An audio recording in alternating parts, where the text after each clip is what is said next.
Hi, I'm Bills defensive end Greg Rousseau, and you're listening to Nate and the Fellas on Circling the Wagons podcast. Nobody circles the wagons like the Buffalo Bills. Go Bills! Where else would you rather be than right here, right now? Hey, hey, let's go Buffalo! Hey, hey, let's go Buffalo! The Bills make me wanna shout! Welcome to the Circling the Wagons podcast, a podcast discussing the Bills all year round with interviews, news, recaps, and insightful fan discussion. Most times.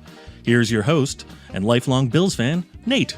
Hey, what is up, Bills Mafia? Welcome to an audio-only episode of Circling the Wagons. I'm about to leave work.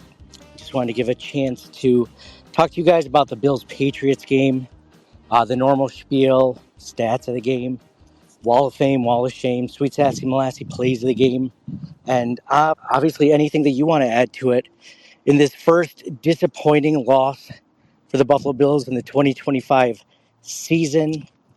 We really enjoyed that being the only undefeated team for the whole NFL for about 7 hours. That was enjoyable. The game wasn't, but being undefeated for a few hours was nice. But I want your thoughts on the Bills Patriots game. Obviously, I have my own thoughts, but anything that you guys would like to add, feel free to jump in, request the mic. First thing I'm going to say is it's super disappointing. Super disappointing. I think if you watched the Bills play the last few weeks, like we did, you thought that this was a possibility. They made more mistakes against a good team. If they play down to their level and they let their foot off the gas, and this was going to happen. And it did. Bills had 3 turnovers to the Patriots 1 turnover. Bills had a lot more penalties. We'll get into that a little bit later as to why, and a lot of other things. I thought Josh Allen had a bad game, or I don't know if you even want to say a bad game, just not a good game. If you look at the rest of the NFL, it was a pretty good game, but for Josh Allen, it was not a good game. If you want to point it to one specific area, I think that was one of the main sources why the Bills lost was Josh Allen's interception on the Patriots 19-yard line. The Bills were, at the time, hold on, I get my notes. Third quarter, the Bills were down 10-13, and a touchdown there would have obviously put them up, or at least a field goal. They were definitely within field goal range for Matt Prater. And instead of getting that field goal, the Patriots took the ball from their own 10-yard line, because I believe there's a penalty, their own 10-yard line, and they marched 90 yards for a touchdown. So that play specifically was a 10-point swing in a game where the Bills lost 23-20. So if you're looking for specific areas, you could call that the Gettysburg of the game, the play in which the fortunes for the Bills changed on that one. Now, there's a lot of other things leading up to that, but that one seems the most obvious to me. What else went wrong for the Buffalo Bills? Bills defense, actually, I didn't think the Bills defense played that terribly. I mean, they weren't great, but when you consider they gave up, the Bills offense coughed the ball up 3 times, I would have taken a score of 23 points from the other team, especially a team like the Patriots, who's up and coming. They just scored, 42 against the Panthers? So they're not a bad offensive team by any stretch. People were complaining about Tre'Davious White, which I agree. Not a great situation there. You want to look at penalties? Lots of penalties there. Lots of penalties by the Buffalo Bills. Sean Hockley, the head official for this crew, we know him really well. I believe, I'm not sure if this was the last time, but it was the last most important time the Bills had Sean Hockley as their head official was against the Philadelphia Eagles. Last season or the season before, I think it was 2023. And he called that horse collar tackle as a not roughing the passer, intentional grounding play against the Buffalo Bills. So we're not fans of Sean Hockley. I didn't like the fact that he called so many penalties, but upon replay, it really appears that a lot of those were correct. I really couldn't argue with a lot of those penalties. Now, what I will say to that, that's not why I'm upset. I'm not upset that Sean Hockley and his crew called 8 penalties in the first half. It's kind of BS, but I'm not upset about that. They earned it. They committed those penalties. What I take issue with for this is the fact that they weren't calling them both ways. Now, when I say that, I mean there were at least 3 or 4 holding penalties or penalties in general that I saw on the live feed that were pretty obvious that weren't called at all. So I'm not saying that it has to be fair as far as how you call the penalties, but it does have to be equal. If you're going to be ticky-tack about, holding players down the field, bumping into them, grabbing them, then do it for both sides. I saw at least one play. Patriots got a first down where Taron Johnson was absolutely held. There was the play where there was the interception. Was it the interception? One of the interceptions. Oh, was it? I can't. No, it was one maybe that wasn't called because I think the defender was out of bounds, but it was over James Cook, and the defender just leveled James Cook as he was on the sidelines before the ball got to him. Can't do that. There were some plays that looked kind of like they were intentional grounding by Drake May, not called. Just stuff like that. So I'm not happy with the officiating crew, mostly because it didn't seem like it went both ways. There was a couple of plays that I thought the Bills wouldn't get called or wouldn't get a penalty in their favor. There was a late hit on either Cook or someone out of bounds on the Patriots sideline, which I was like, I don't know if that was a late hit, but if you get 1 out of 12, I guess that's not terrible. I couldn't complain about that. But there's a lot of people talking about wide receiver separation. A lot of people thinking that the Bills should have better wide receivers in order to get a little bit more on offense, which I don't disagree with.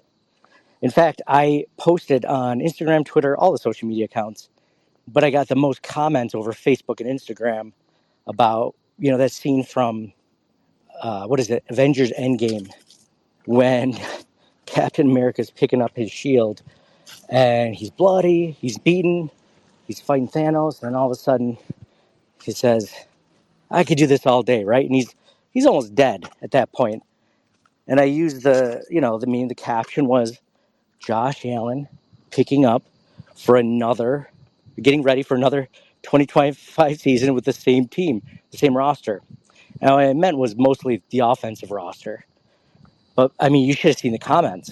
I almost thought about taking it down. It was so negative. But I was like, it's not that bad. It's not like people telling me to kill myself like it is sometimes on Twitter at least. But on Instagram, they were saying, you don't know ball, you don't know, he was MVP, blah, blah, blah. And I agreed with that. He was the MVP with the same weapons. Now, would I like to have gotten him more weapons in free agency or the draft? Yeah, absolutely. And that was one of the leading comments. Like, dude, the draft hasn't happened yet. It's only free agency that's happened. The Bills have 11 picks. Calm down. And what do the Bills do? They don't draft a wide receiver until the 7th round. So this is where we are. And in fact, the one player that the Bills did sign in free agency, specifically Joshua Palmer, was basically brought in because he had really good separation. He had one of the best separation, like top 10 or top 12 in separation per route on an overall NFL scale. So you think top 10, top 12, well, that's obviously something we need. Yeah, well, he's one of the worst through 5 weeks on the Bills roster. Not even in the NFL, just on the Bills roster. Like, Keon Coleman is beating him out, and Keon Coleman's not really known for getting a lot of separation. So the Bills are struggling there. James Cook couldn't really get the ball going. People are saying he needs more than 15 carries. Like, he was working at 3.3 yards per clip. That wasn't that good. I'm not surprised that they moved away from him, but it also goes to show you how dependent the Bills really are on him getting going, him making plays, him getting to the outside, him making a long run. He had his longest run of 9 yards yesterday. Not great. Not awful, but not great, especially considering he's a home run threat every time he gets the ball. It was almost like the Patriots were daring the Bills to pass the ball.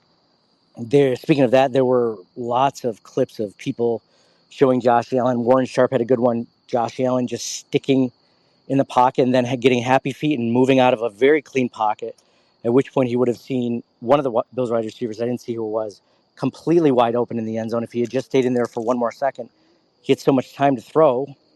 Yeah. So anyway, let me know what you guys think about this game, about the loss. Who do you place the blame on? Any of your other items? I'm going to go over stats real quick. Josh Allen was 22 for 31, 253 yards, 2 touchdowns, 1 interception. Really not that bad of a stat line, right? It's a pretty darn good stat line. If he doesn't throw that interception on the Patriots 19 or 10 or whatever it was, we might be talking about a Bills win right there. Josh Allen was the leading rusher for the Bills, 9 carries, 53 yards. James Cook, 15 carries for 49 yards. I mentioned 3.3 yards per carry. And then we have Ty Johnson, 2 carries for 10 yards. Dalton Kincaid was the leading receiver for the Buffalo Bills. 6 receptions on 6 targets for 108 yards. Great game by Dalton Kincaid, his best game. Khalil Shakir, 6 receptions on 9 targets for 45 yards. Joshua Palmer, 2 receptions on 2 targets for 36 yards. Curtis Samuel, out of nowhere, 2 receptions on 2 targets for 26 yards, 1 touchdown. Hopefully you bet him as an anytime touchdown. That would have been a good bet. I'm sure it was like plus 1,200 or something. Keon Coleman, 4 receptions on 7 targets for 1 touchdown. He really had that costly fumble at the Bills' 7-yard line. Really good, really glad the Bills' defense stepped up, and the Patriots actually didn't even gain a yard on that possession, leading to a field goal. So Bills had 4 sacks defensively on the game. Great game for the Bills pass rush. Greg Rousseau had a sack. Shaq Thompson had a sack. Deion Walker had a half a sack. Cole Bishop had a sack. And A.J. Epinesa had a half sack. Now on the Patriots side of the ball real quick, Drake May, 22 for 30, 273 yards, 0 touchdowns, 0 interceptions. Guys, I don't know. I'm sure you came away with the same thoughts. Drake May looks really good. And he was having some very highlight reel, being dragged down, throwing the ball, and getting it to Stephon Diggs for a 32-yard gain or whatever. It ended up being really great throws by Drake May. This might be the play that launches, or the game that launches his career, or just one of his best games in his career. We'll see. He did look really good, though. I still take Josh Allen, obviously, but man, there's some great plays by Drake May. Just some dimes, absolute dimes where he's throwing on the run, long distance. Of course, the Bills have no coverage for those guys, either safety-wise or corner-wise, to really keep up with good passers. And this was the first really good passer besides Lamar Jackson that the Bills played. The New England running backs really couldn't run the ball that well. 3.2 yards per carry for the entire group, which the Bills are like the worst in the league. Before that, for defending the run. Now for defending the pass, Stephon Diggs in his revenge game. I don't know if you can call it a revenge game. Hasn't it been? This is the second game, but maybe the first in Buffalo, so maybe it's a revenge game. Stephon Diggs, 10 receptions on 12 targets for 146 yards. And the next closest one was 46 yards by Hunter Henry. So that just goes to show you how big Stephon Diggs was, and really no one could cover him, including Christian Benford. So yeah, that was it. If you guys, again, like I said, if you guys want to come in, feel free to request a mic. We'll hand it over. Sweet Sassy Molassy play the game.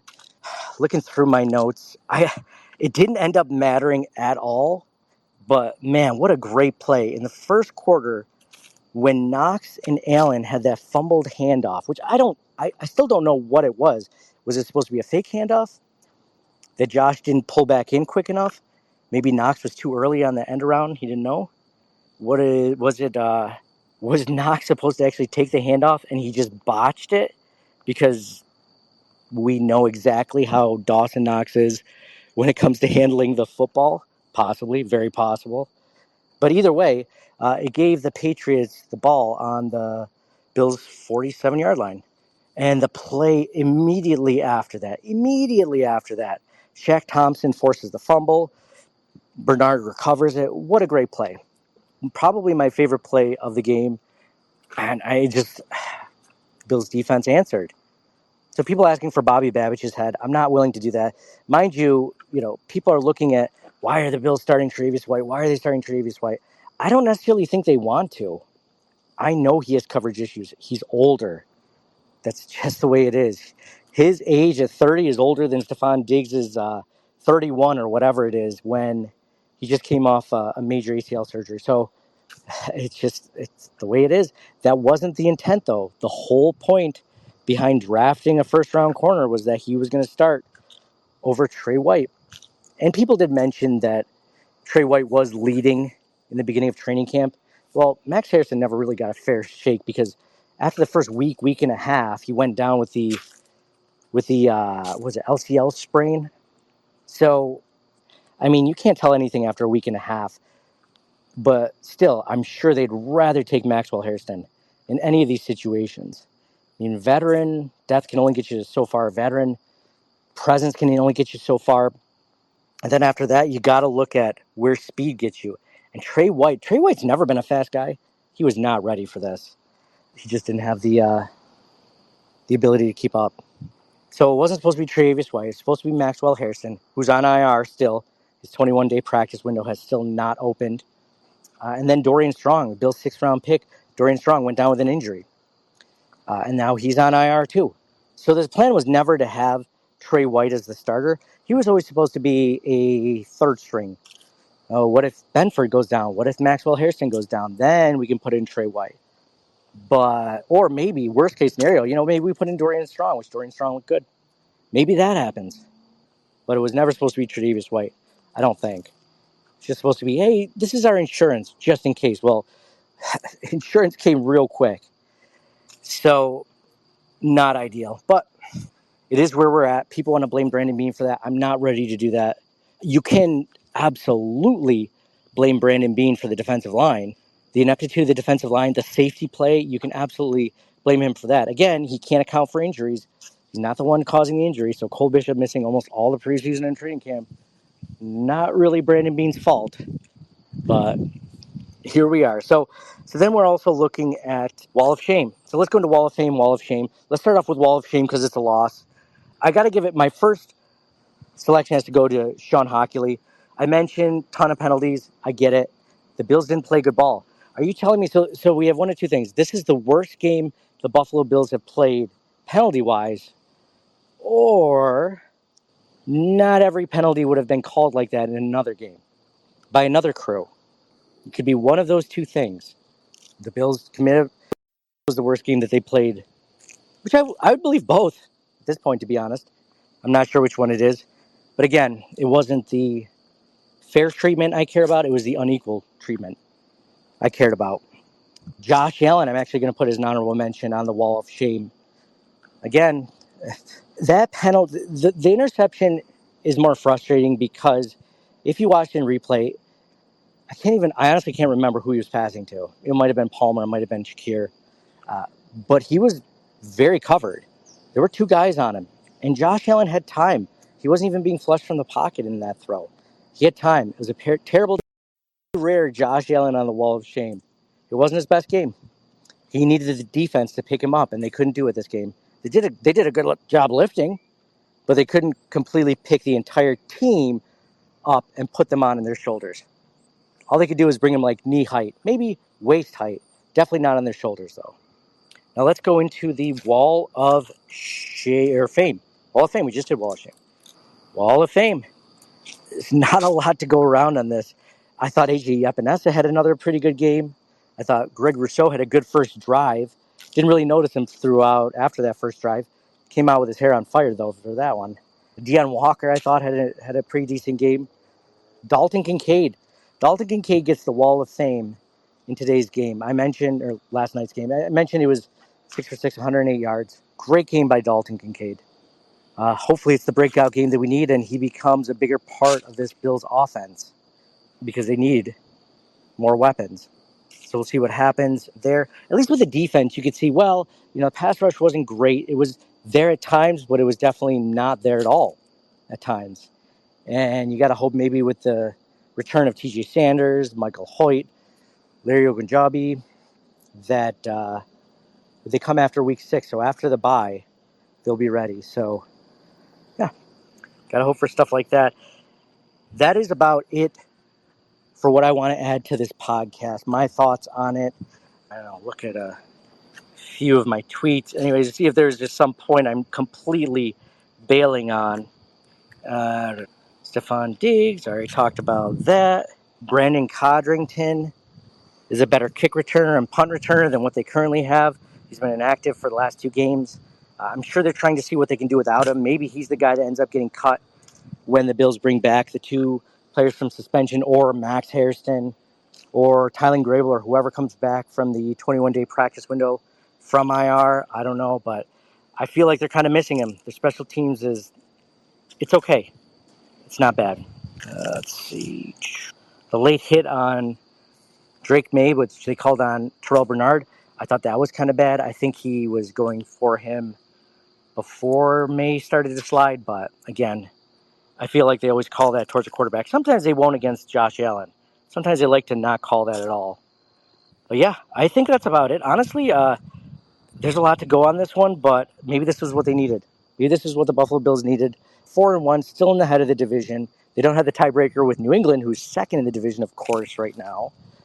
But I think there's still a lot of game left. The Bills get the Falcons next week on Monday Night Football, and then they get the bye, which will be very much needed for a team that's so banged up right now in many different areas. They showed Connor McGovern.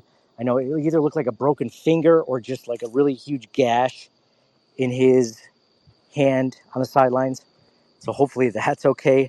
Man, if the Bills, could we just please imagine or try to imagine what the Bills season would look like without losing nearly as many players as they do every single season? I know people say, oh, it doesn't matter, every team's injured. I don't think so. I don't think they're as injured as the Bills are through every postseason. And then at the beginning of this regular season has just been atrocious. I mean, 6 starters almost at this point have been missing throughout the majority of the games at this point. So the Bills are looking up. There's a lot of season left. I know you guys aren't too worried about it. I know I'm not. But that game sucked. So the Bills did everything wrong that they could have. They had to play the Patriots and the refs, and they still only lost by 3 points on a 52-yard field goal at the last second. So I wouldn't say it's the Patriots' time, but they showed up. Give them credit, man. Give them credit. They look good. The other thing is I was walking my dog this morning, and I saw a Patriots fan in the neighborhood who I know is a Patriots fan. Cool guy. We were talking. I was like, congrats on the win, man. You guys did it. And he's like, yeah. He's like, we took advantage of some of the things. He's like, honestly, you play that game 10 times, and the Bills probably win 8 of them. But, we'll take it. And that's a good point. I kind of agree with him. Maybe 7 or 8 out of 10, the Bills win. They don't shoot themselves in the foot. They come away with that one.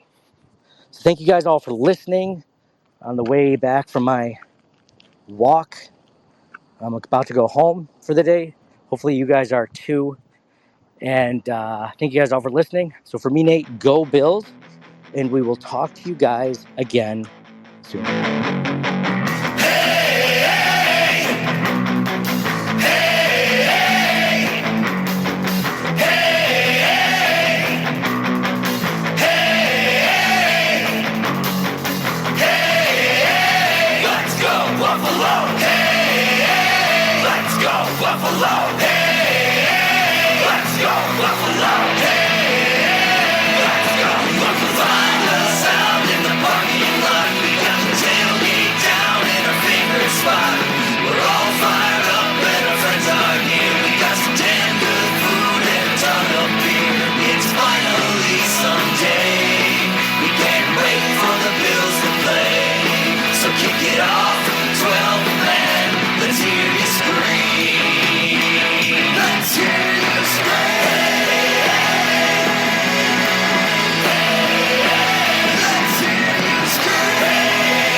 Thank you for listening to the Circling the Wagons podcast. Download and subscribe to us in your favorite podcast service. Email us at ctwpod@gmail.com. That's Charlie Tango Whiskey Pod@gmail.com. Follow us on Facebook and Twitter at CTWPod. And most importantly, go Bills! Nobody circles the wagons like the Buffalo Bills.